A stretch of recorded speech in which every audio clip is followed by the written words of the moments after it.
possam assistir depois a aula gravada, e vou fazer uma apresentação para vocês. Vou tentar, na medida do possível aqui, ficar com as duas coisas abertas, mas não sei se vai ser possível, porque quando eu estou apresentando, eu não consigo ver vocês, só consigo ver a apresentação. Mas vou apresentar agora, e a nossa aula vai ser uma aula sobre ângulos. Se ficar alguma dúvida, porque eu não estou conseguindo ouvir vocês, porque meu fone de ouvido não está funcionando, vocês, por favor, tirem ela depois pessoalmente comigo. Tá certo? Então, vamos lá. Nossa aula de ângulos.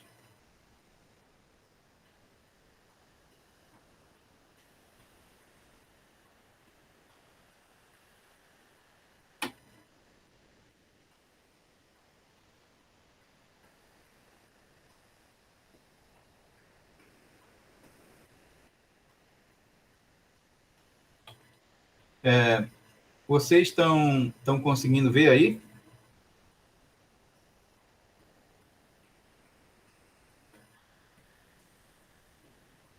Ok. Pois bem.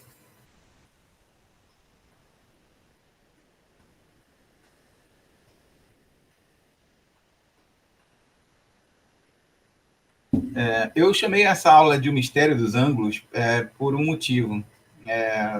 Vocês estão vendo aí na tela principal uma tabuleta de argila. É uma tabuleta em escrito cuneiforme, que tem aí cerca de 5.000 anos. Essa tabuleta, embora ela esteja ampliada, ela não é maior do que a palma da nossa mão. Ela é um pedacinho só, com vários desenhos escritos com uma cunha, que dá origem a um nome de cuneiforme, que são o primeiro registro escrito que a humanidade teve notícia. E dessas tábuas, muitas dessas tábuas que foram achadas, milhares que foram achadas no que hoje é o território do Iraque, que foi bombardeado e destruído pelos americanos na época da Guerra do Iraque, muitas dessas tábuas de argila, desses pedaços de argila, trazem uma história de entre 5 e 6 mil anos atrás, e tem tudo a ver com a topografia que a gente dá hoje. E aí o meu papo com vocês hoje é tentando desvendar um pouco essa história. Porque a gente usa os mesmos ângulos e as mesmas distâncias que eram usadas há 5 a 6 mil anos atrás. A nossa forma de medir é diferente? Com certeza. Os equipamentos eletrônicos que a gente tem hoje são diferentes? Com certeza. Mas as grandezas continuam as mesmas. Inclusive, as unidades para medição de ângulos e distâncias que a gente usa hoje, parte delas é exatamente igual àquelas que eram usadas há 5 ou 6 mil anos atrás. Vamos lá. Vou falar para vocês um pouco aí o conteúdo da aula de hoje. Basicamente, ela vai ter aí... Vou falar alguma coisa sobre a norma, novamente. Sempre as nossas aulas de topografia são orientadas pela norma brasileira NBR 13.133, que dá orientações sobre levantamentos topográficos. Vou falar um pouco sobre o sistema de medição sexagesimal e puxar um pouco a história disso, que é de onde vem as medidas angulares. Vou falar um pouco dos tipos de ângulos e, no final, a gente vai falar sobre os ângulos de orientação, uns e azimuth, ok? Que são de fundamental importância para que a gente compreenda o resto do curso. Vocês estão vendo aí algumas árvores num deserto árido, mas foi nessa paisagem aí que as primeiras escritas, os primeiros números, as primeiras letras, os primeiros ângulos foram pensados na humanidade e deixaram registrados na forma escrita. Bem, sobre a norma brasileira. A NBR 13.133, ela fala que levantamento topográfico fala sobre várias coisas, mas ela diz que é um conjunto de métodos e processos que, através de medições de ângulos horizontais e verticais e de distâncias horizontais, verticais e inclinadas, com um instrumental adequado à exatidão pretendida, primordialmente implanta e materializa pontos de apoio no terreno, determinando suas coordenadas topográficas. Então, basicamente, a norma brasileira diz que fazer topografia, fazer levantamento topográfico, isso é possível se eu consigo fazer medições de ângulos e de distâncias. Esses ângulos e distâncias são de diferentes formas. Os ângulos aí ele cita os horizontais e os verticais, e a distância ele cita as distâncias horizontais, verticais e inclinadas. Mas se a gente consegue no campo, através de acessórios e equipamentos, extrair, mensurar essas grandezas no campo, a gente aplica modelos matemáticos e, com isso, consegue fazer a representação em planta daquele terreno, daquela área que foi levantada para fins de projeto de engenharia. Então, basicamente, é isso que a norma diz sobre topografia. E ela responsabiliza ângulos e distâncias por a gente conseguir fazer essas medições. Ok? Vamos à história. Não sei se vocês estão vendo, eu vou aqui de novo voltar para ver se vocês estão vendo aí. Está todo mundo ouvindo e vendo? Alguém responde, por favor? Responde no chat, que é onde eu consigo ver. Ok, João.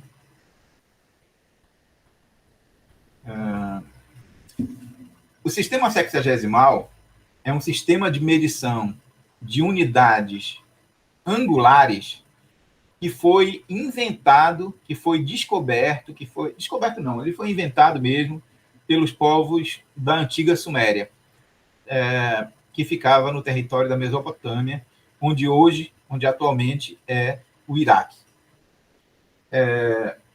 Esses povos têm uma série de registros escritos. Não se sabe se eles foram os primeiros a deixar registros escritos, mas estes são os mais antigos registros escritos da humanidade. Então, a gente considera, enquanto civilização humana, a gente considera que os sumérios são o povo responsável pela invenção da escrita. E não só em caracteres alfanuméricos, letras. Eles tinham também números. E vocês podem ver aí um exemplo de que essa civilização tinha representações feitas em escrita cuneiforme, um triângulozinho com rabicho era 1, 2 triângulos com 2 rabichos 2, 3, e assim sucessivamente. E aí eles faziam uma série de símbolos representando os números de 1 até 60. E por que eles faziam isso? Notem que aqui embaixo, não sei se vocês estão conseguindo ver, eu vou aqui abrir o ponteiro. Notem que aqui embaixo a gente tem uma representação da mão humana. Normalmente, fora algum tipo de anomalia genética, algum defeito de nascença, normalmente os primatas, os humanos, têm 2 mãos, 5 dedos em cada mão, com um polegar opositor, e cada dedo tem 3 falanges. Ok? Pois bem, eles consideravam que os dedos de 3 falanges são, cada uma delas, uma contagem que se podia fazer. E contavam da seguinte forma: como o polegar opositor só tem 2 falanges, ele ficava fora dessa contagem. Então, eles contavam 1, 2, 3 da falange do dedo mindinho, 4, 5, 6 do outro dedo, do anelar, do dedo médio, do apontador, do indicador. E aí ele tinha 4 dedos vezes 3 falanges, 12. 12 vezes 5 dedos, 60. E eles compreenderam e inventaram essa base 12 por conta dos dedos da mão, que é até onde eles poderiam contar. Notem que nessa época eles não tinham máquinas de calcular, não tinham celulares, não tinham computadores, mas eles tinham a engenhosidade de começar um sistema de contagem, porque eles precisavam fazer contagem, e eles fizeram isso a partir dos dedos da mão. Então, 12 falanges vezes 5 dedos, 12 vezes 5, 60, e aí começou o sistema sexagesimal, que não tem nada a ver com sexo, não tem nada a ver com sexy, tem a ver com 6, ou seja, uma base de contagem 60. Ok? Essa base de contagem 60, ela aparece hoje nos nossos ângulos. Antes de falar um pouco sobre os ângulos que a gente utiliza hoje, falar aí que essa base sexagesimal passou dos sumérios para os assírios, dos assírios para os egípcios, dos egípcios para os árabes, e todos eles usavam contagem angular sexagesimal. E usavam medidas de distâncias baseada em passos. Eles faziam, os egípcios, existem essas figuras que vocês estão vendo aqui, são reproduções autênticas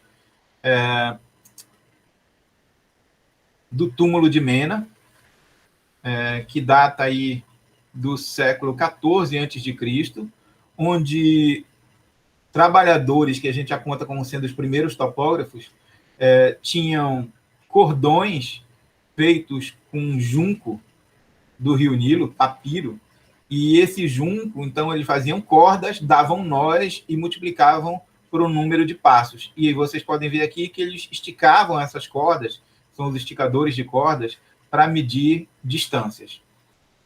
Incrivelmente, os sumérios também passaram, a partir dessas grandezas angulares, eles já sabiam, eles não chamavam assim, mas eles já sabiam, já entendiam de trigonometria. E o triângulo pitagórico, que recebeu o nome de Pitágoras, um matemático grego, muito posterior aos sumérios e aos egípcios, embora o triângulo pitagórico de 3, 4, 5, que a gente usa hoje, leva o nome do Pitágoras, ele foi inventado muito antes por uma civilização da qual os árabes são os descendentes hoje. Tanto isso é verdade que, se a gente for observar aqui na figura da direita, a gente vai ver o posicionamento das 3 grandes pirâmides do Planalto de Gizé, todas muito bem orientadas em relação à direção norte, sul e leste-oeste. São pirâmides quadradas, posicionadas onde um eixo está na direção norte e sul e o outro eixo na direção leste-oeste, e foram construídas de forma a representarem uma base quadrangular regular. Notem que a diferença entre um lado e outro da pirâmide não excede mais do que 2 centímetros, o que significa que, embora não tivessem estações totais, distanciômetros eletrônicos, trenas de fibra de vidro, teodolitos, eles conseguiram, através da matemática e da engenhosidade humana, construir edificações extremamente precisas, tanto sob o ponto de vista de distância quanto do ponto de vista de ângulos. Pois bem, aí um exemplo das construções que datam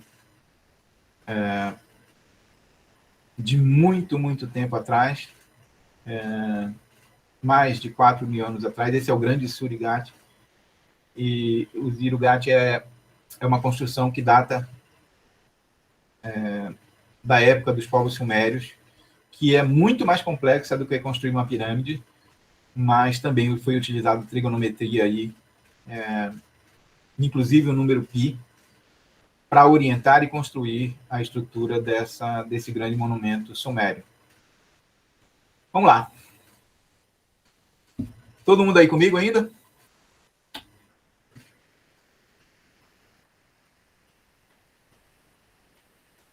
Todo mundo aqui ouvindo?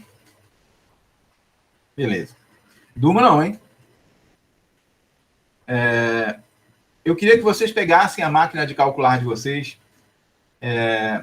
que naturalmente, por serem engenheiros e engenheiras, é uma máquina de calcular científica, embora ela possa ter sido comprada ali no Beco da Poeira, não tem problema nenhum.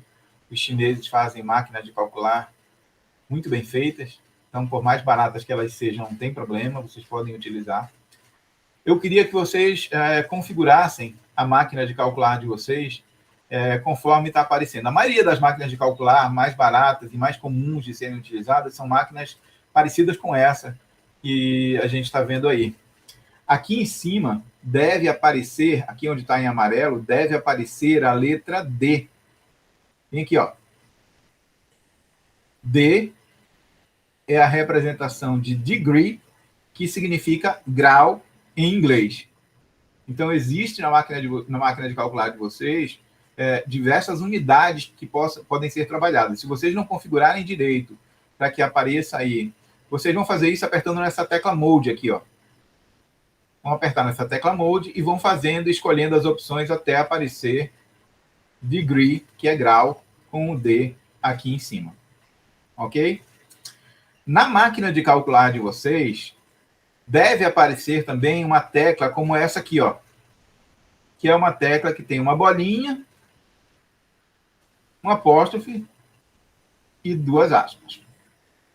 Essa tecla é a tecla de conversão entre graus sexagesimais, ou seja, grau, minuto e segundo, porque a base sexagesimal de 60 diz que se eu pegar um grau e dividir em 60 partes, eu tenho uma subdivisão do grau, que é um minuto.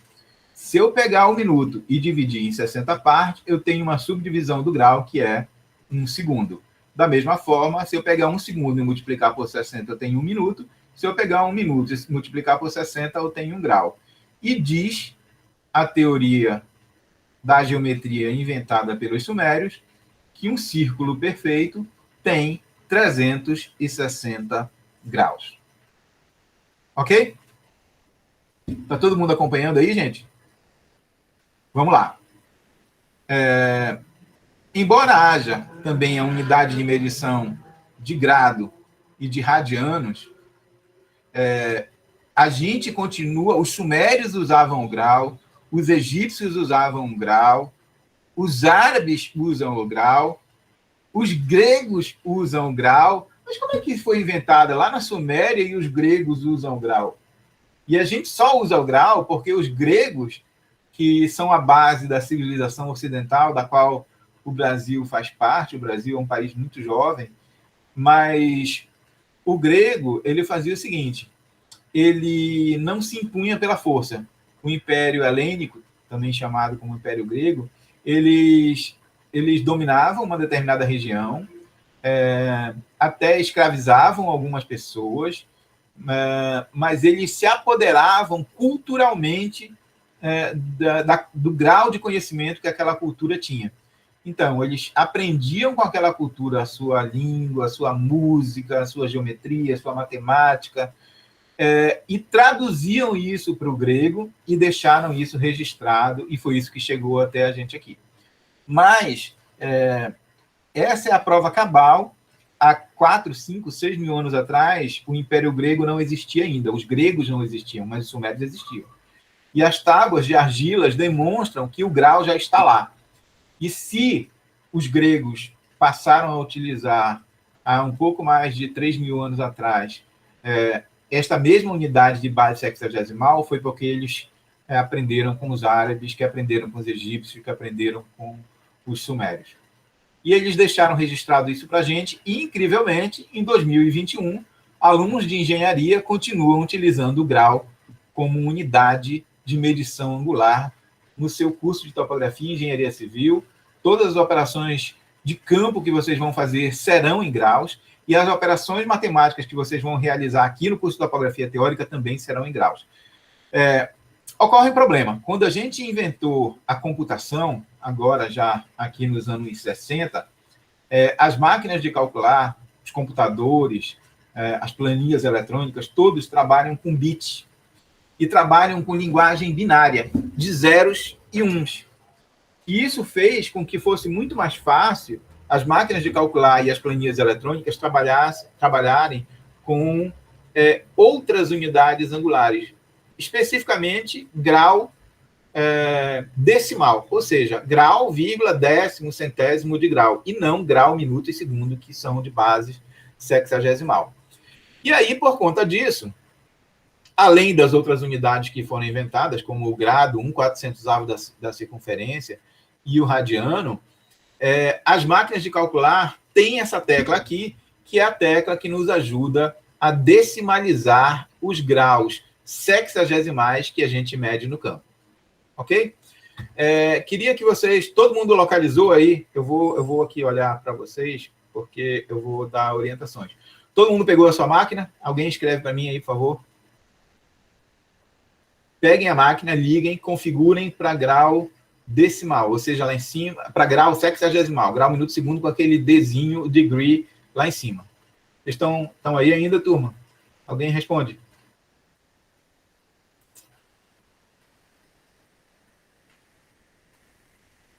Ok. Agora, peguem a máquina de vocês e façam a seguinte operação. 30, aí apertem aquela tecla de bolinha, apóstrofe e aspas. Agora, 30, apertem novamente a mesma tecla e deem um igual.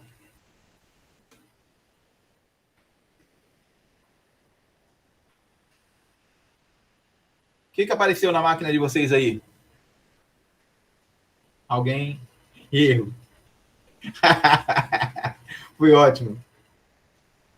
Apertem, vamos lá de novo. 30, tecla, 30, tecla.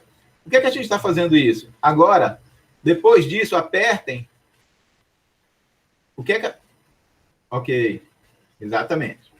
Não significa aí, Antônio Flávio, que vocês estão com 30 graus, 30 graus. A máquina entende que a primeira vez que vocês teclarem...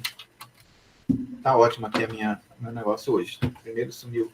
A primeira vez que vocês teclarem a tecla, ele vai entender que é grau. A segunda vez que vocês apertarem a tecla, ele vai entender que é minuto. E a terceira vez que vocês apertarem a tecla, ele vai entender que é segundo. Por favor, agora cliquem naquela tecla novamente e vejam o que é que vai acontecer. Alguém escreve para mim o que é que apareceu aí no visor da máquina de vocês. Eu imagino que deva ter aparecido algo assim. Ok. O que é que aconteceu? Obviamente, todo mundo sabe que 1 minuto, que 1 grau são 60 minutos. Quando você aperta 30 graus a primeira vez e depois você aperta 30 novamente, aperta a tecla, ela entende que aquilo ali, isso equivale a 30 graus e 30 minutos. Só que 30 minutos é metade de 1 grau. Porque se 1 grau são 60 minutos, meio grau são 30 minutos. Então, em graus decimais, 30 graus e 30 minutos equivale a 30,5 graus decimais. E a máquina já fez a conversão para vocês. Todo mundo entendeu aí? Deu tranquilo aí para todo mundo entender? Andrei? João Felipe? Beleza. Vamos, então, à compreensão agora de que vocês já sabem utilizar a máquina de calcular de vocês e de que essas operações vão ser necessárias todas as vezes que vocês utilizarem graus na máquina de vocês. Então, a gente coleta grau, mede sempre, porque tanto os teodolitos quanto as estações totais, eles medem ângulos em graus sexagesimais, ou seja, ângulos com base 60 graus, minuto e segundo, considerando que 1 grau é 1/360 da circunferência. É assim que a gente mede no campo. Exatamente como mediam os sumérios lá atrás. Acontece que a nossa máquina de calcular e o nosso computador não trabalham assim. Eles trabalham com graus decimais. E aí a gente vai ter que fazer essa conversão. Essa tecla aí é uma tecla de conversão entre graus sexagesimais e graus decimais. Se você quiser saber agora, por exemplo, você tem 30... Vamos fazer o contrário. Limpem a máquina de vocês aí. Tem um clear aí, eu não sei como é que é na máquina de vocês. Limpem, zerem ela. Escrevam agora 30,758. Digitaram? Agora apertem naquela tecla. naquela mesma tecla de decimalização. O que foi que apareceu no visor de vocês? Alguém escreve para mim aí no chat. 30 graus.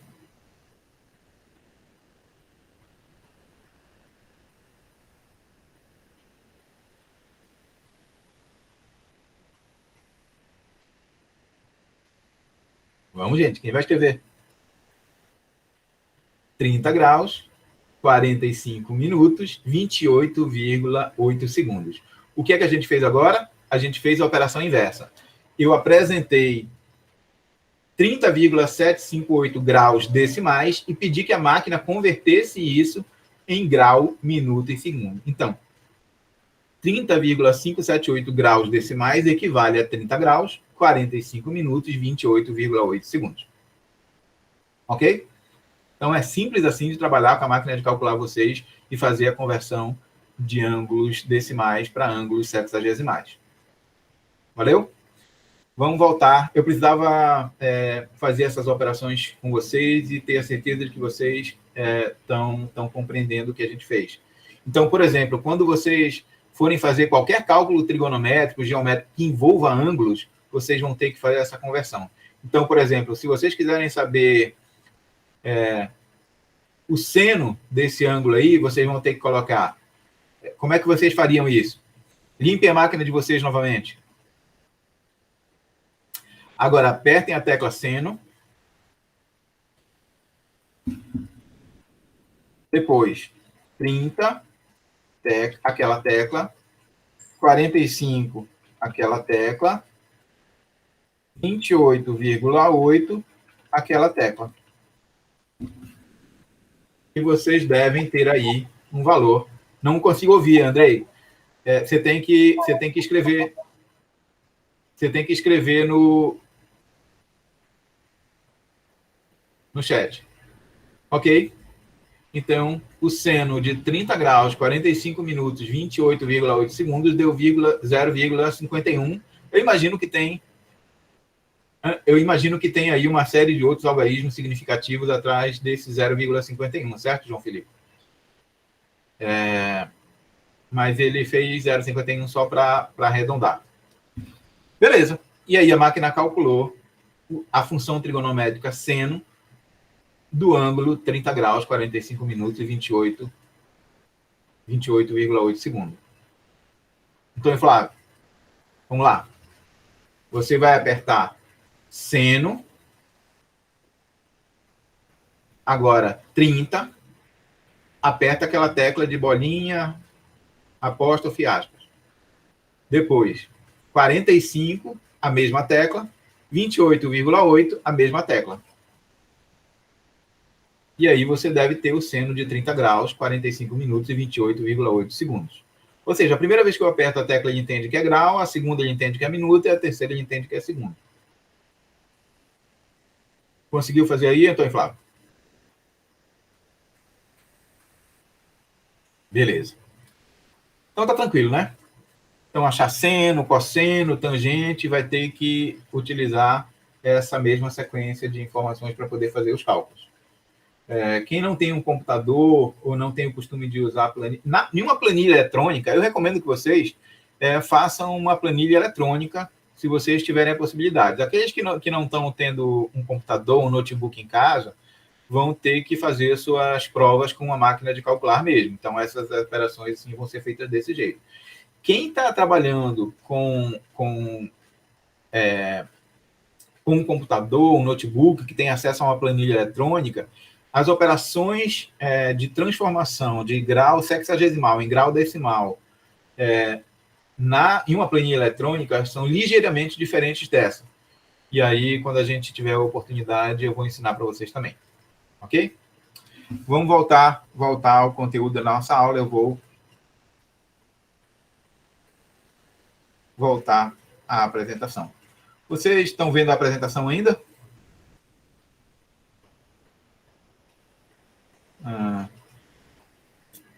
Gente, vocês estão vendo a apresentação? Beleza. Vou apresentar, vou seguir na aula aqui. Pois bem. Então, já fizemos aí a nossa desmobilização Tabajara de calculadora, e a partir de agora vocês vão conseguir se virar muito bem com a máquina de calcular de vocês. Qualquer coisa, tem um negócio que inventaram agora chamado manual do usuário. Vocês abram o manual do usuário da máquina de vocês e, como engenheiros e engenheiras que são, vão conseguir sair muito bem. Beleza? Pronto. Vamos falar dos tipos de ângulos. Existem, basicamente, 3 tipos de ângulos, dos quais a gente... na verdade, existem 2 tipos de ângulos, e para cada um desses ângulos, existem outras 3 subdivisões. Os ângulos, basicamente, se dividem em ângulos horizontais e ângulos verticais. Neste momento do curso, a gente não vai utilizar os ângulos verticais, a gente vai utilizar só na segunda etapa do curso de topografia. Como essa primeira parte do curso é uma parte de fundamentação e a gente começa logo em seguida a parte de planimetria, na planimetria a gente vai usar só ângulos horizontais. Motivo pelo qual eu agora só vou distinguir os diferentes tipos de ângulos verticais e depois a gente vai se ater um pouco mais a eles. Pois bem, levando em consideração que existem ângulos horizontais e verticais, os verticais se subdividem em 3 tipos: os ângulos zenitais, os ângulos de altura ou inclinação e os ângulos nadirais. Qual é a diferença em cada um deles? Diferente dos ângulos horizontais, que eu coloco o zero do limbo horizontal. O limbo é o disco graduado que a gente usa para fazer a medição dos ângulos, como se fosse um transferidor colocado na posição horizontal, e eu tenho um outro transferidor, que a gente chama de limbo vertical, colocado na vertical de cada equipamento. Eu desenhei aqui ele transparente para que vocês pudessem perceber onde é que estão os limbos verticais, que é o disco graduado a partir do qual a gente faz a medição de ângulos verticais.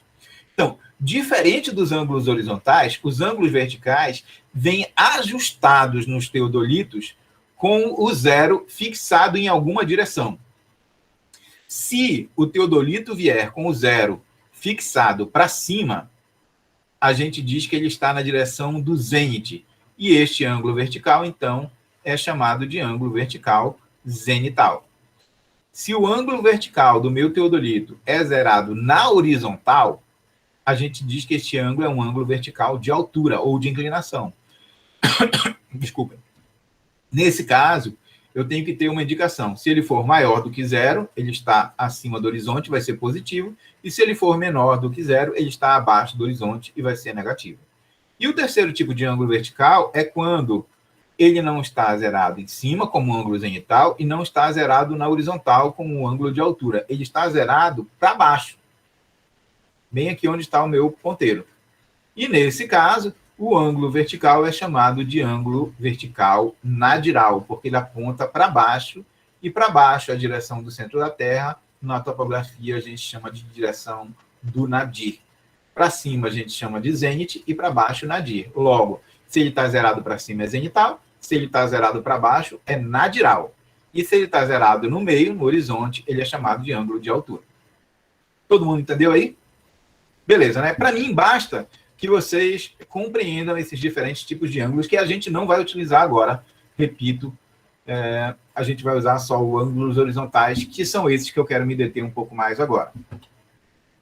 Os ângulos horizontais, tranquilo aí para todo mundo nos ângulos verticais, todo mundo entendeu aí a diferença entre o ângulo vertical zenital, zerado para cima, nadiral, zerado para baixo, e ângulo de altura zerado na linha do horizonte. E aí o ângulo de altura, por ele ter essa possibilidade de ser acima do horizonte e abaixo do horizonte, ângulos acima do horizonte recebem o sinal positivo e ângulos abaixo do horizonte recebem o sinal negativo.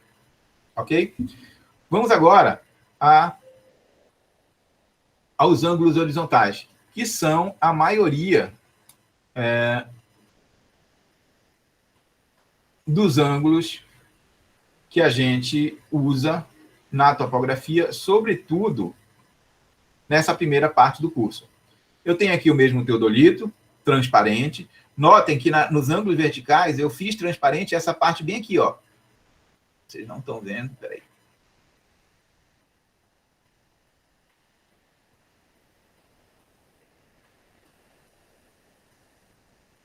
Eu fiz transparente nos ângulos verticais essa parte bem aqui, porque é aqui que se localiza o limbo vertical. Agora, no caso dos ângulos horizontais, eu fiz transparente essa parte do teodolito, porque é aqui que se localiza em posição horizontal o limbo vertical, ou seja, o disco graduado a partir do qual a gente mede os ângulos horizontais. Ok? Então, obviamente, quando vocês tiverem a parte prática do curso, vocês vão aprender a instalar um teodolito, uma estação total, centralizá-lo em cima de um ponto topográfico, nivelar a sua base, nivelar a sua luneta, a sua alidade. E depois de fazer tudo isso, as operações que vocês vão aprender na prática, vocês podem, então, medir ângulos horizontais e ângulos verticais. Pois bem, eu estou estacionado com o meu equipamento sobre um ponto topográfico fincado no chão, que eu chamei de estação E. Ok? Depois de aplicadas as operações básicas do teodolito, que são centralização, ou seja, o eixo vertical do meu equipamento, que é esse eixo principal, está passando sobre o ponto topográfico, a vertical que passa pelo centro geométrico do meu teodolito passa pelo meu ponto topográfico. E o meu equipamento está completamente nivelado, eu posso fazer a medição. Coloquei no campo um ponto P e coloquei um ponto Q. A partir daí, coloquei duas balizas, que são duas hastes metálicas pintadas de branco e vermelho, que vocês vão aprender também a reconhecer no campo, quando estiverem fazendo a parte. Mirei a minha luneta na direção do ponto Q e fiz o registro, a leitura aqui de quanto era que media no meu disco graduado este ângulo.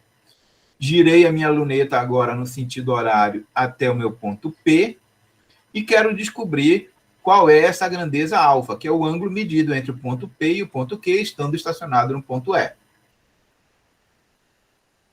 Ok. Quando eu estou fazendo a leitura no meu disco no ponto Q, eu tenho a minha leitura inicial no meu limbo. Quando eu viro a minha luneta e vou fazer a minha leitura final no ponto P de pato, eu tenho a minha leitura final no meu limbo. Se eu subtrair a minha leitura final da minha leitura inicial, eu tenho o ângulo horizontal alfa. Ficou claro isso aí para todo mundo? Todo mundo entendeu isso aí?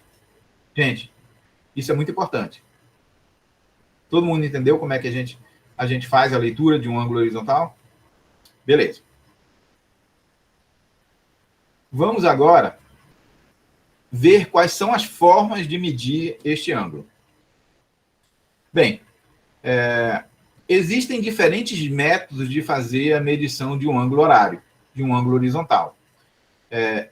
O sentido de crescimento do disco graduado que mede os ângulos horizontais dentro dos nossos aparelhos, equipamentos topográficos, é sempre no sentido horário. Eu posso, a priori, fazer a medição com o meu equipamento zerado na direção do meu ângulo inicial, do meu ponto inicial, ou seja, eu estou aqui e eu giro o meu disco graduado até fazer o zero dele coincidir com na direção do meu ponto P. Olha, notem que o zero ficou agora na direção do meu ponto P. Então, o meu ângulo inicial será 0 graus, 0 minutos, 0 segundo.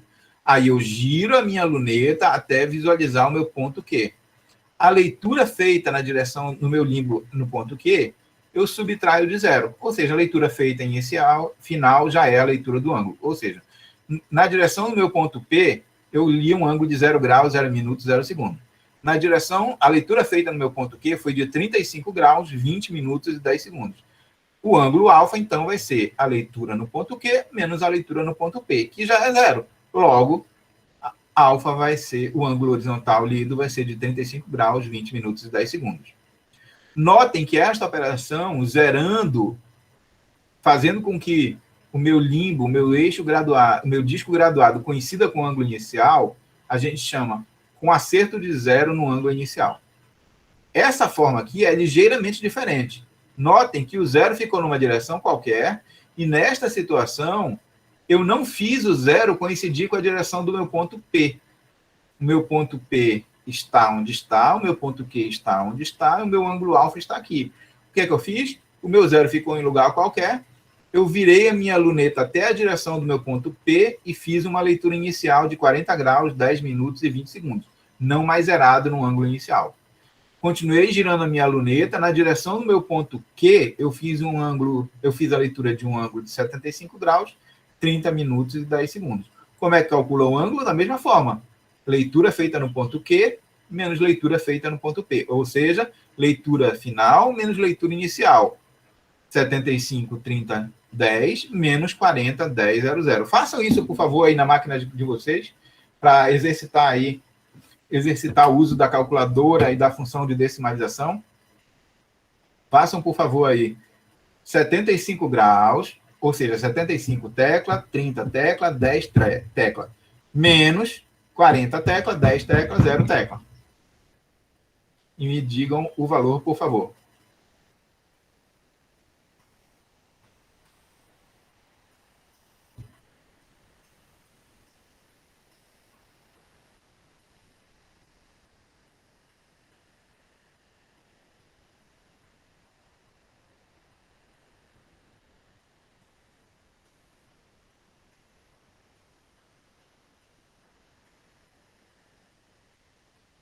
Vamos, gente.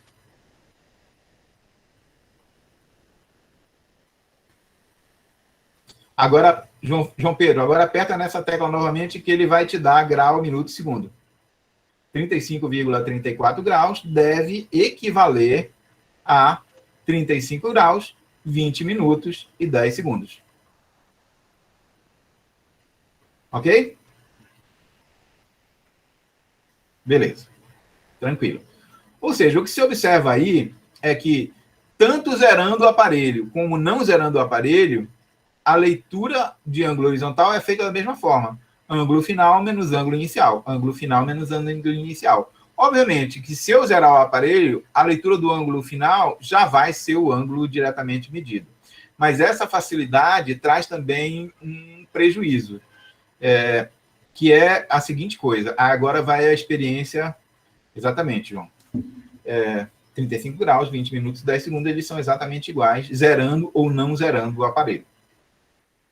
Por que medir zerando o aparelho é mais fácil, mas por que a gente não deve permitir, normalmente quando vocês, engenheiros forem, o que vai acontecer é que muitas vezes vocês não realizarão o levantamento topográfico, mas vocês solicitarão o levantamento topográfico para a equipe de topografia, técnico, tecnólogo, e depois vocês vão conferir o levantamento que foi feito por eles. Muitas vezes, os topógrafos e as equipes de topografia ganham por produção. E essa produção significa que quanto mais eles produzirem, maior vai ser o retorno financeiro deles. Ou seja, eles querem ter velocidade. E nessa velocidade, eles preferem zerar o aparelho, porque eles não têm que fazer nenhuma conta. O ângulo final já é o ângulo lido. Mas eles podem também inventar algumas leituras. Como assim inventar algumas leituras? Lembram que eu disse para vocês na aula de erros que vocês devem fazer, por conta dos erros, pelo menos 3 leituras do mesmo ângulo? Então, eles zerando o aparelho, eles fariam a leitura com o aparelho zerado, anotariam no ângulo e inventariam mais 2 muito próximas daquela que eles leram primeiro, sem ter lido de fato na caderneta.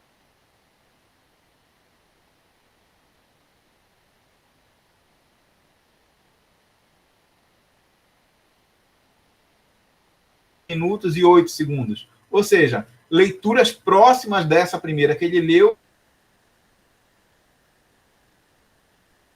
mas aumenta também a possibilidade dele de ter cometido erro, porque como ele leu apenas uma vez, não há nenhuma garantia de que essa primeira vez que ele leu esteja correta. E pode ser que a poligonal dele venha a ter um erro angular muito grande se ele embutir algum erro grosseiro aí. Entenderam? Então, vocês têm que exigir e fiscalizar se as equipes de topografia, de fato, vão fazer, no mínimo, as 3 leituras de ângulos. E, para fazer isso, a melhor forma é pedir que eles não zerem o aparelho. Então, eles vão sempre fazer leitura final, menos leitura inicial, sem zerar o aparelho, que é para dificultar que eles inventem leituras. Entenderam aí, gente? Vão aprendendo aí, porque peão, topógrafo, gosta muito de inventar coisa ganhar mais dinheiro e ter menos trabalho. E a gente, como engenheiro de campo, tem que cumprir a técnica para que exista o mínimo de erro possível dentro do nosso levantamento. Então, vocês, como engenheiros, vão ter que ser fiscais dos topógrafos de vocês e exijam, então, que eles meçam as 3 leituras e não zerem os aparelhos. Todo mundo entendeu aí o que eu disse? Vamos voltar, então, aí para a nossa aula. Além de eu poder fazer leitura zerando e não zerando, existe aquilo que eu estou falando para vocês agora, e que já falei na aula de erros, que é o que a gente chama de método de Bessel, ou método de medidas compensadas, que é exatamente fazer leitura na posição direta, leitura na posição inversa ou invertida, leitura na posição direta novamente. E fazer a média dessas observações. Notem aqui que foi feita 2 vezes e a norma exige que a gente faça pelo menos 3. Então, eu coloco o aparelho na posição direta, leitura inicial, leitura final. Leitura direta no ponto Q, final, menos leitura direta no ponto P, inicial. Eu tenho um ângulo alfa. Inverto a luneta, basculo a luneta e faço a mesma coisa. Leitura no ponto final Q na posição inversa, leitura no ponto inicial P na posição inversa. Acho o ângulo alfa. Somo os 2, divido por 2 e vou ter a média aritmética dos ângulos medidos. Nesse caso, de 2 leituras, mas nós faremos de 3 leituras no campo. Uma na posição direta, uma na posição inversa e outra na posição direta novamente, exatamente como aquele exemplo da teoria dos erros que eu mostrei para vocês, da aula de erros que vocês fizeram no exercício. Ok? Assim, a gente corre menos riscos de ter errado os ângulos e ter que voltar no campo para repetir as leituras. Certo? Tempo é uma coisa que a gente não tem. Só para exemplificar para vocês, agora a gente entra na parte mais legal da nossa aula de hoje, que é mais importante também. Notem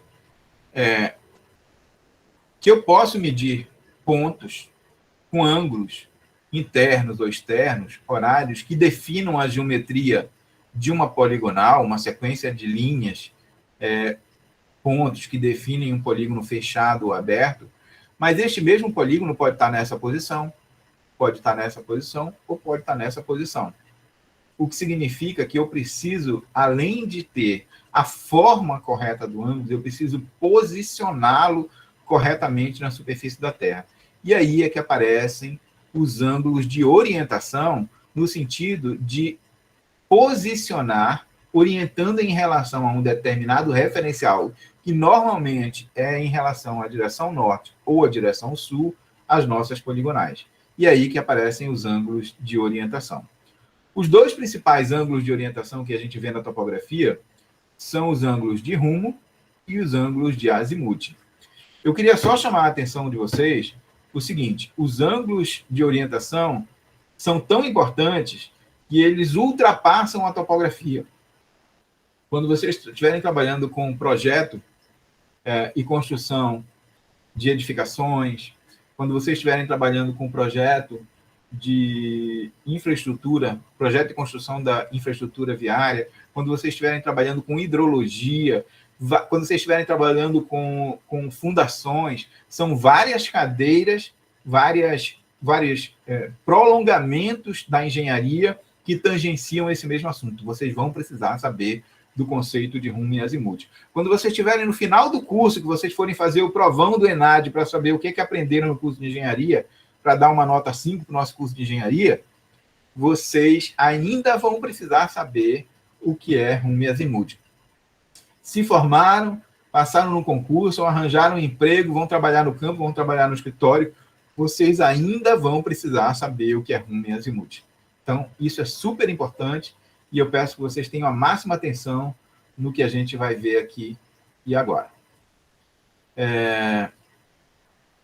Para começar, tanto rumo e azimuth são ângulos de orientação, mas eles têm um adjetivo. Tanto rumo quanto azimuth, eles se orientam a partir de direções principais. Essas direções, elas podem ser de 3 tipos. Posso ter a direção do norte magnético, que é a direção para onde a agulha de uma bússola imantada, de uma bússola aponta. se eu estiver na superfície da Terra. Eu posso estar trabalhando com o norte geográfico ou verdadeiro, que é o norte utilizado pelos sistemas de posicionamento por satélite, ou eu posso estar trabalhando com o norte da quadrícula, ou norte UTM, ou ainda norte plano, que é o norte utilizado na projeção cartográfica UTM. Sendo assim, eu posso chamar, se eu estiver usando o norte magnético, eu chamo de rumo magnético. Se eu estiver utilizando o norte geográfico, eu chamo de rumo geográfico, ou rumo verdadeiro, que é a mesma coisa. Se eu estiver utilizando o norte da quadrícula, eu chamo de rumo da quadrícula ou rumo UTM. A mesma coisa acontece com o azimuth. Se eu estiver usando o norte magnético, azimuth geográfico, ou azimuth da quadrícula, ou azimuth UTM. Então, o rumo e o azimuth sempre vão ganhar um adjetivo a depender de qual é o norte que ele foi orientado. Tá certo? Vamos lá. Vamos definir, então, o que é rumo, o que é azimuth, e vamos já aprender a mensurar esses ângulos. Bem, vocês, para calcular rumo e azimuth de forma correta e compreender o significado, vocês vão precisar saber quais são as suas características principais. Então, azimuth. Azimuth é um ângulo horário de orientação, obviamente.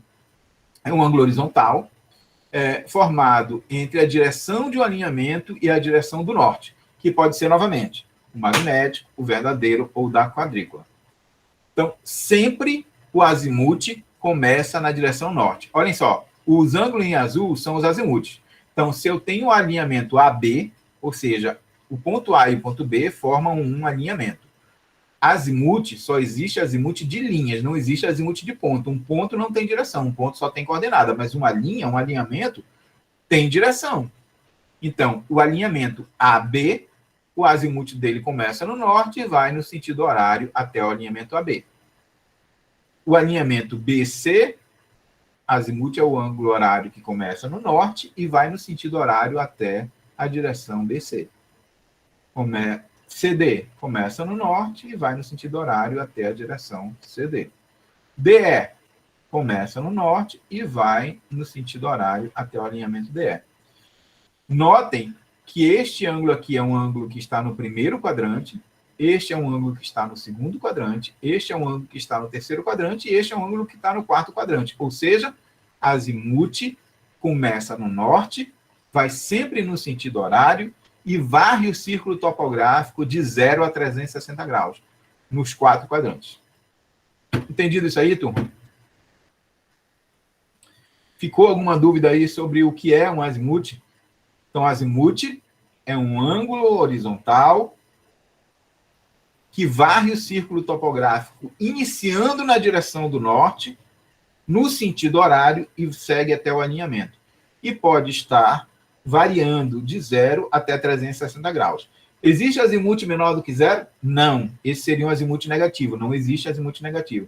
Existe azimuth maior do que 360 graus? Não. Ele varia de 0 a 360 graus. E se eu achar um azimuth de 400 graus, mais ou menos? Significa que eu já dei uma volta de 360 graus no círculo topográfico. E o que é que excede aí de 360 até chegar em 400? 40 graus. Na verdade, o azimuth aí é 40 graus. 400 menos 360. Deu para entender? Ele já deu uma volta total. Vocês precisam internalizar esses conceitos de azimuth e de rumo. Então, azimuth começa no norte, sempre no sentido horário, e vai de 0 a 360 graus. Isso define azimuth. Beleza? Olha lá. Ainda voltando aqui, eu queria mostrar para vocês uma constatação. Notem que se eu for do ponto D para o ponto E, o meu azimuth é este ângulo em azul, azimuth DE. Agora, se eu vier do ponto E para o ponto D, o meu azimuth vai do norte até o alinhamento ED. É este ângulo em vermelho. Existe uma relação entre esses dois, que a gente chama de contra-azimuth. Ok? Então, o azimuth DE é diferente do azimuth ED. O azimuth da ida é diferente do azimuth da volta. Mas existe uma relação entre eles. O contra-azimuth é o azimuth mais ou menos 180 graus. Significa, por exemplo, que se o azimuth de ida é 315 graus, o azimuth da volta é 315 menos 180, que é este ângulo preto. O que sobra é o azimuth da volta, que é este ângulo verde, que vai ser 315 graus menos 180, 135 graus. Beleza? Então, o azimuth da ida e o azimuth da volta são diferentes, e a diferença entre eles é de mais ou menos 180 graus. Então, se eu sei o da ida, eu sei também o da volta, bastando somar ou subtrair 180 graus dele. Vamos agora ao conceito de rumo. Rumo também é um ângulo de orientação. Também é um ângulo horizontal. Só que, diferente do azimuth, o rumo pode começar na direção norte ou na direção sul. Não existe rumo que começa na direção leste nem na direção oeste. O rumo começa no norte ou o rumo começa no sul, a depender de que quadrante está o meu alinhamento. Por exemplo, eu tenho aqui a mesma poligonal, a poligonal A, B, C, D, E. Então, eu tenho aqui o alinhamento AB. O meu alinhamento AB está no primeiro quadrante. Notem que este é o primeiro quadrante do círculo topográfico, este é o segundo, este é o terceiro, este é o quarto. Ele está no primeiro quadrante e o primeiro e o quarto quadrante estão mais próximos do polo norte. Em contrapartida, o segundo e o terceiro quadrante estão mais próximos do polo sul. Então, se eu tenho um alinhamento saindo no primeiro ou no quarto quadrante, ele é medido a partir do polo norte. Se eu tenho um rumo saindo no segundo ou no terceiro quadrante, ele é medido a partir do polo sul. Sendo assim, o alinhamento AB começa no norte e vai no sentido horário até o alinhamento AB. Este é o rumo AB. Neste caso, eu tenho que necessariamente dizer qual é o quadrante que eu estou, porque eu tenho duas orientações, do norte e sul. Então, eu tenho que dizer que ele está entre a ponta norte e a ponta leste. Isso significa que o rumo AB é um rumo nordeste. Essa necessidade de dizer em qual quadrante eu estou é uma necessidade apenas do rumo e não do azimuth. Porque o azimuth é um ângulo que vai de 0 a 360 graus, mas o rumo só vai de 0 até 90 graus. Ele muda em cada quadrante. Então, diferenças entre rumo e azimuth. O azimuth começa no norte, mas o rumo começa no norte ou pode começar no sul. O azimuth varia de 0 a 360 graus. O rumo varia de 0 até 90 graus. Ele varia apenas dentro do quadrante. Outra diferença importante é que o azimuth é sempre no sentido horário, mas o rumo ele pode ser horário e pode ser anti-horário. Neste caso aqui, o rumo nordeste é um rumo horário. Mas vejamos o rumo BC, que está no segundo quadrante. Por estar no segundo quadrante, ele é medido a partir da ponta sul, que está mais próxima desse alinhamento. E por conta disso, se eu seguir da ponta sul até a direção do alinhamento BC, eu sou obrigado a medir um ângulo anti-horário. Então, diferente do azimuth, que é sempre horário, o rumo pode ser horário, mas pode ser anti-horário, a depender de que quadrante eu estou. Ok? Então, o rumo varia do sul até o alinhamento, anti-horário, e ele é um rumo sul-deste. Do alinhamento CD, o rumo sai da ponta sul, que está no terceiro quadrante, e vai no sentido horário até a direção CD. E ele é um rumo sul-oeste, SW. Neste caso, o rumo DE está no quarto quadrante, ele sai da ponta norte e vai no sentido anti-horário até o alinhamento DE. Ele é um rumo noroeste, NW. Ok? Vou voltar para cá para poder questionar vocês.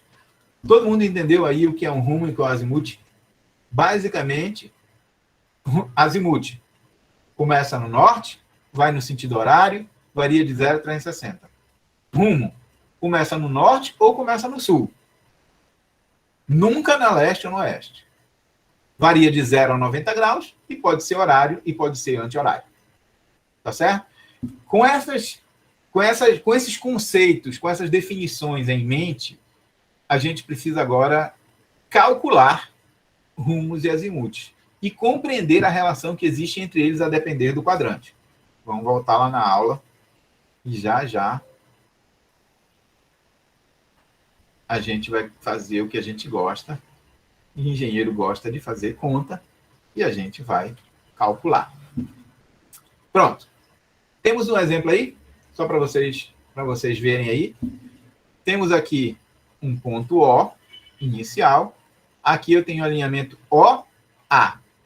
O alinhamento OA está no primeiro quadrante do círculo topográfico. Então, este é o rumo OA e é um rumo nordeste.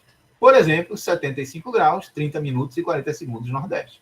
Mas o rumo do alinhamento O até o ponto B está no segundo quadrante. Então, ele parte do sul, no sentido anti-horário, até o alinhamento. Este é o rumo OB, por exemplo, 70 graus, 20 minutos e 20 segundos, sudeste. É fundamental colocar rumo sem orientação de quadrante, não é rumo, não é nada. É sem rumo, sem direção. O alinhamento O até o ponto C está no terceiro quadrante. Este é o rumo OC, com a orientação sudoeste, SW. Por exemplo, 36 graus, 40 minutos, 00 segundos, sudoeste. E, finalmente, o rumo OD está no quarto quadrante, a orientação dele é anti-horária. Este é o rumo OD, parte do norte e vai até oeste. Orientação, por exemplo, 45 graus, 0 minuto e 10 segundos, noroeste, NW. Ok? Pronto. Agora, eu queria mostrar para vocês as relações. Notem primeiro esta linha preta grande aqui. Essa linha preta grande dividiu aqui o círculo topográfico em 4 quadrantes, onde esse é o primeiro, este é o segundo, este é o terceiro e este é o quarto quadrante. Ok? Se eu tiver um alinhamento medido no primeiro quadrante, como é o caso do alinhamento OA, este é o azimuth e este é o rumo. Qual é a diferença entre eles? Vocês poderiam dizer para mim, um é vermelho e outro é azul? Não. Não existe diferença modular entre o rumo e o azimuth se eu estiver no primeiro quadrante. Ou seja, o rumo e o azimuth no primeiro quadrante são exatamente iguais. A diferença é que, embora eles tenham o mesmo módulo, se eu estiver trabalhando com rumo, eu tenho que dizer que este é um rumo nordeste. Ok? Então, o rumo é igual ao azimuth se eu estiver no primeiro quadrante. Se eu estiver trabalhando no segundo quadrante do círculo topográfico, notem que o azimuth vai no sentido horário do norte, então o azimuth OB é esse ângulo em azul. Mas o rumo OB é este ângulo em vermelho. Como a somatória do ângulo em azul com o ângulo em vermelho varrem a metade do círculo topográfico, eu posso dizer que o azimuth OB mais o rumo OB somados dão 180 graus. Ou seja, se eu quiser descobrir o rumo OB, basta eu subtrair de 180 graus o azimuth OB. Eu vou ter o tamanho do rumo OB. Essas equações não são para vocês gravarem. São para vocês compreenderem o que a gente está dizendo. Vocês precisam internalizar o conceito de rumo e azimuth. Se vocês souberem o conceito de rumo e azimuth, a qualquer momento vocês deduzem essas equações. Se eu tiver com um alinhamento no terceiro quadrante, como é o caso do alinhamento OC, este é o azimuth e este é o rumo. O que significa que se eu somar o rumo mais 180, eu vou ter o azimuth. Ou seja, o rumo vai ser o azimuth, que é esse ângulo todo em azul, menos este ângulo daqui até aqui, que é 180 graus. Notem que no segundo quadrante é 180 menos azimuth. Aqui é azimuth menos 180. Isso é diferente. E se eu tiver no quarto quadrante, como é o caso do alinhamento OD, OD aqui, viu, gente? Não é OC, não. Está errado aqui. Eu vou ter o círculo topográfico todo, 360 graus, menos o azimuth, que é este ângulo azul, o que vai sobrar esse pedacinho da pizza aqui, que é o rumo OC. Essas são as relações que existem entre rumo e azimuth, a depender do quadrante que eu esteja. E vocês vão precisar muito disso. Porque, às vezes, eu vou fornecer para vocês o rumo e vou pedir o azimuth. Às vezes, eu vou fornecer o azimuth e vou pedir o rumo. Então, vocês vão ter que saber as relações entre eles.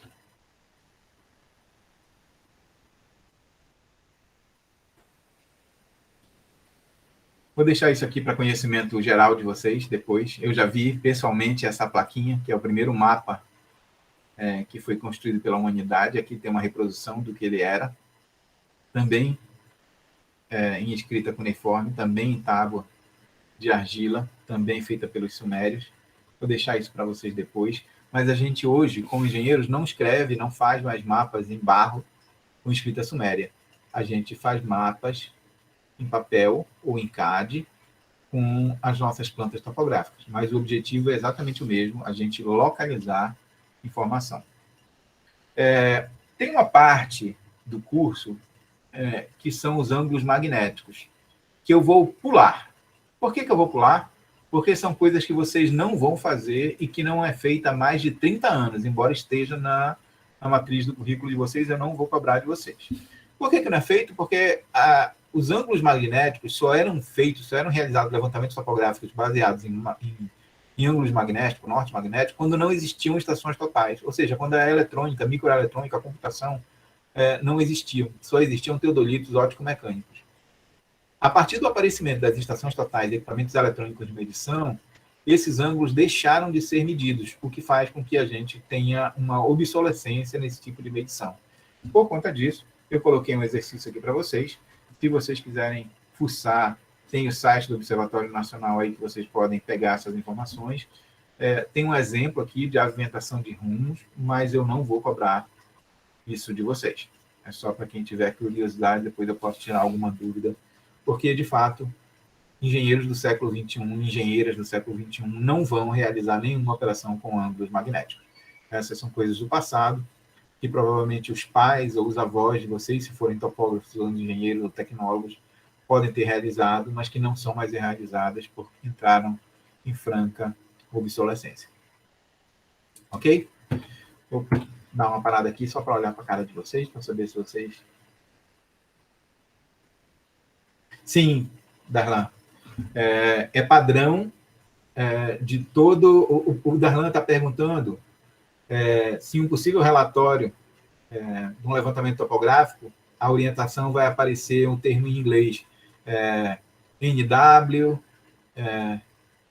NE, SW ou SE. Ou seja, East, o E é de East, em inglês, e o W é de West, de Oeste, em inglês. Então, é uma convenção internacional de usar as direções em inglês. E é uma convenção internacional do Ocidente.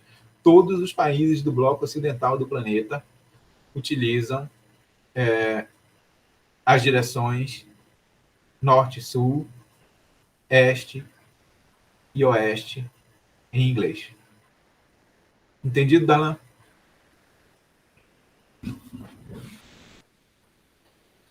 Todo mundo aí? Vamos fazer um exercício, fazer conta? Galera, sinal de vida?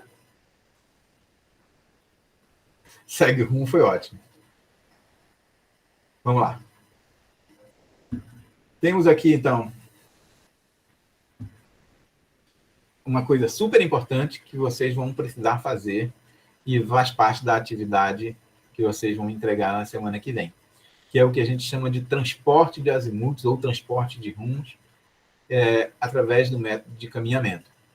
Quando a gente executa levantamentos topográficos, na verdade, a gente caminha sobre os vértices da poligonal a ser levantada e estaciona o nosso teodolito ou a nossa estação total sobre esses vértices, definindo uma série de alinhamentos a partir de ângulos e distâncias. Então, por exemplo, eu tenho aqui a poligonal do ponto 1, para o ponto 2, para o ponto 3, para o ponto 4, para o ponto 5, para o ponto 6. Então, esse conjunto de alinhamentos em preto é a nossa poligonal, que, neste caso, tem uma geometria aberta, mas poderia ter uma geometria fechada. Ok? A gente vai tratar de poligonais na próxima aula. Beleza. Para compreender, desenhar e representar graficamente a poligonal em um projeto de engenharia, a gente tem que definir os seus ângulos de orientação. Normalmente, o que é feito é dado ou medido ou fornecido um ângulo de orientação inicial e medido, ao se caminhar, outros ângulos horizontais. Nesse caso aqui, eu conhecia inicialmente o rumo 1,2, que era 45 graus, 0 minuto, 0 segundo, sudeste, ou seja, o elemento 1,2 está no segundo quadrante. E se eu perguntar para vocês qual é o azimuth do alinhamento 1, 2, vocês, já sabendo o conceito de rumo e azimuth, vão conseguir determinar o tamanho deste ângulo em azul, que é o azimuth 1, 2. O azimuth 1, 2 valeria quanto, então, pessoal? O azimuth 1, 2 seria 180 graus, que é tudo que tem aqui, metade, menos o rumo 1, 2. Ou seja, o azimuth 1, 2 seria 180 menos 45. Ok? Qual é o tamanho? Qual é a dimensão? Qual é o valor do azimuth 1, 2? Bem, o azimuth 1, 2 vai ser igual a 185 graus, 0 minuto, 0 segundo. Entendido aí? Por que eu sei disso? Eu sei disso porque eu sei o conceito de rumo e o conceito de azimuth. Ficou claro aí, gente? Todo mundo entendeu? Então, se eu tenho um rumo de 45 graus sudeste, eu sei que ele está no segundo quadrante. Para eu achar o azimuth, basta eu subtrair de 180 graus este rumo, eu vou achar o azimuth. Tranquilo, né? Beleza. Aí depois, eu estacionei no vértice 2. Notem como foi a operação de campo. Estacionei no vértice 2 o meu aparelho, mirei na direção do vértice 1 e li o ângulo horário no meu limbo horizontal, que eu chamei de ângulo horário 2, que foi este ângulo verde. Medi a distância 2 até o ponto 3. Tirei o aparelho do vértice 2 e instalei meu aparelho no vértice 3. Tomei como referência o vértice 2 e li o ângulo horizontal 3 até o ponto 4. Estacionei em 4. Ré no ponto. Ré é referência, é o ponto inicial. No ponto 3, que é o ponto anterior. E li o ângulo horário 4 até o alinhamento 4, 5. Depois eu tirei o aparelho de 4, estacionei em 5, fiz ré no ponto anterior, que era o 4, e li o ângulo horário 5 até a direção do ponto 6. Então, o que foi feito no campo, de fato, foi, eu tenho um azimuth, um rumo inicial, tendo um rumo, eu tenho um azimuth inicial de 135. Depois eu medi o ângulo horário 2, que foi 95 graus, o ângulo 3, que foi 210 graus, o ângulo 4, que foi 325 graus, e o ângulo 5, que foi 45 graus. E o que se quer é determinar todos os azimuths seguintes. Ou seja, com base neste rumo, eu calculo o primeiro azimuth. Com este primeiro azimuth e os ângulos horários medidos em cada ponto, eu tenho condição de medir de calcular os próximos azimuths, que é o azimuth 2, 3, o azimuth 3, 4, o azimuth 4, 5 e o azimuth 5, 6. Eu vou mudar aqui para uma caneta. Oh, meu Deus.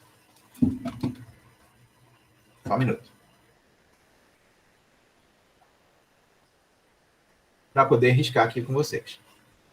Então, bem aqui, eu tenho o azimuth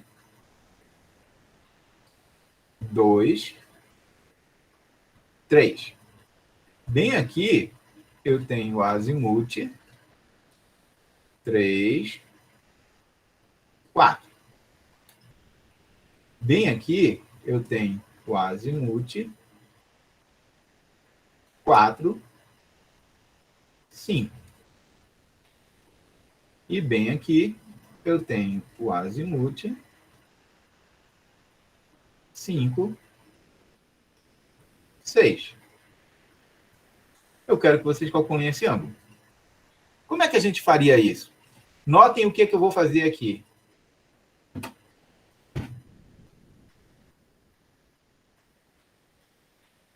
Esses ângulos estão afastados. Vou botar eles no lugar certo.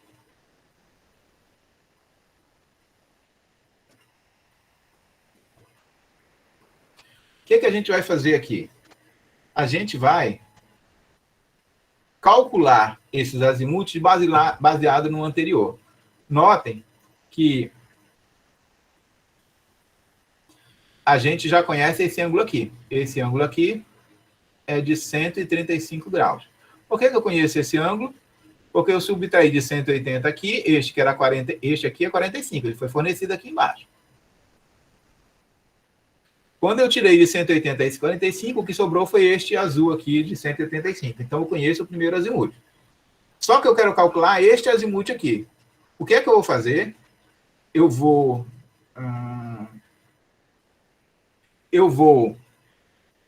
transportar este azimuth para essa direção. Para fazer isso, eu vou prolongar essa direção aqui do primeiro alinhamento. Este azimuth aqui, que é o de 135, ele vai da direção norte até esse alinhamento. Ele está aqui, ó, da direção norte até esse alinhamento. Este ângulo que eu acabei de medir, ele é 135.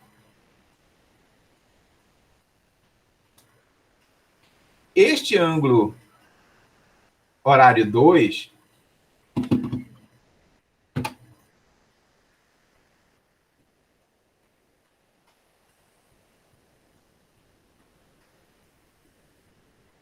este ângulo horário 2 aqui, ele é de 95 graus. Este ângulo bem aqui, ó.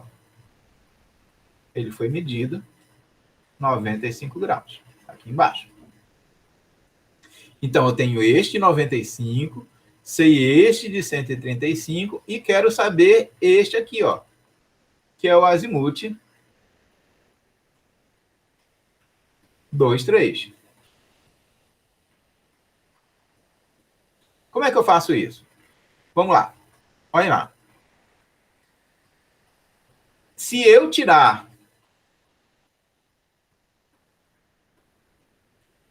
deste ângulo aqui, este pedaço que vai daqui até aqui, o que sobra é o azimuth 23.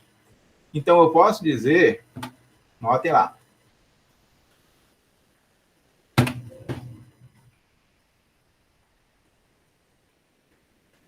Notem lá.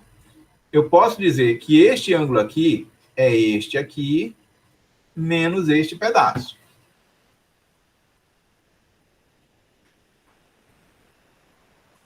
Gente, é tão... Vocês não imaginam como é difícil para a gente. Menos este pedaço. Ó, vai daqui até aqui. Então, esse ângulo aqui é isso tudo, menos este pedaço. Como é que eu acho esse pedaço aqui que eu vou chamar de ângulo X? Eu não sei qual é o valor dele. Para descobrir esse ângulo X, eu vou olhar para o ângulo horário que foi medido. Notem que daqui até aqui, eu tenho o quê? 180 graus. Se eu tirar de 180, 95, o que sobra é o ângulo X. Então, o ângulo X vai ser 180 menos 95. Quanto é o ângulo X? O ângulo X é de 85 graus.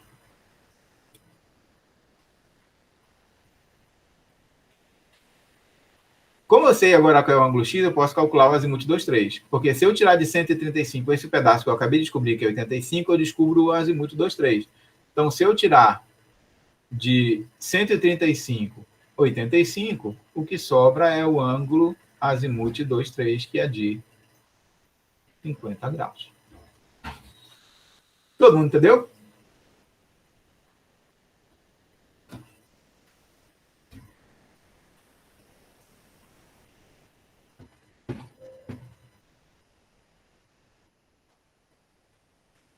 Vou olhar para a carinha de vocês aqui. Todo mundo entendeu isso aí, gente? Beleza.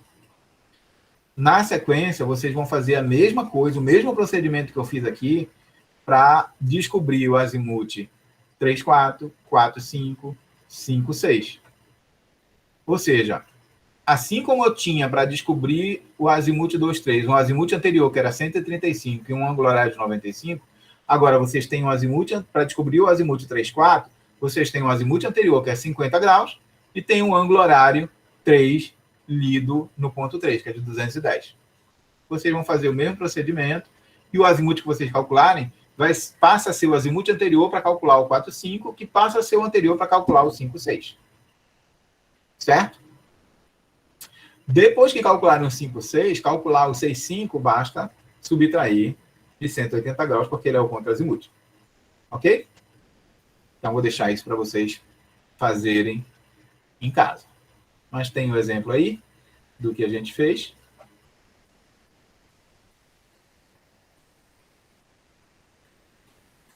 Inclusive com os detalhes e os números que a gente calculou. Pois bem, a atividade de vocês, eu acho que essa é a atividade 3, não a atividade 4.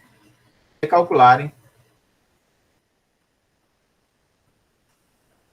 os azimuths 3, 4, 4, 5, 5, 6 e transformarem esses azimuths em rumos também. Então, vocês vão calcular usando a mesma técnica que a gente fez. A gente foi fornecido o azimuth 1, 2 e acabamos de calcular o azimuth 2, 3. Vocês vão calcular o azimuth 3, 4, o 4, 5, o 5, 6 e o 6, 5. Depois vão transformar, baseado na relação que existe entre rumo e azimuth, esses azimuths em rumos. E eu quero também rumo 2, 3, o 3, 4, o 4, 5, o 5, 6 e o 6, 5.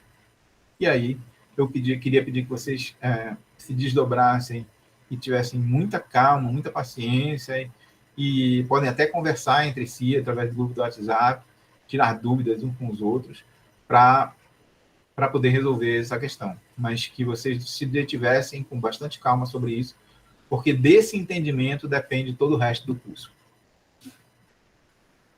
Eu vou postar lá essa atividade no Google Classroom e vocês têm até semana que vem para me entregar.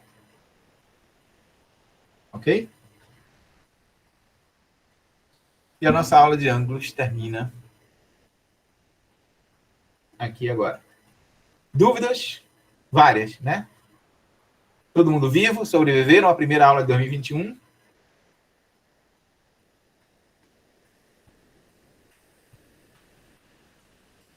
Fechado, então? Pessoal, escrevam alguma coisa aí no chat, porque eu não tenho como ouvir vocês. Queria agradecer aí vocês estarem lutando para se formar engenheiros, apesar de tudo. E vamos continuar. Contem comigo para aprender topografia e continuar o semestre. Semana que vem a gente se vê então, ok? Abraço, turma. Até semana que vem.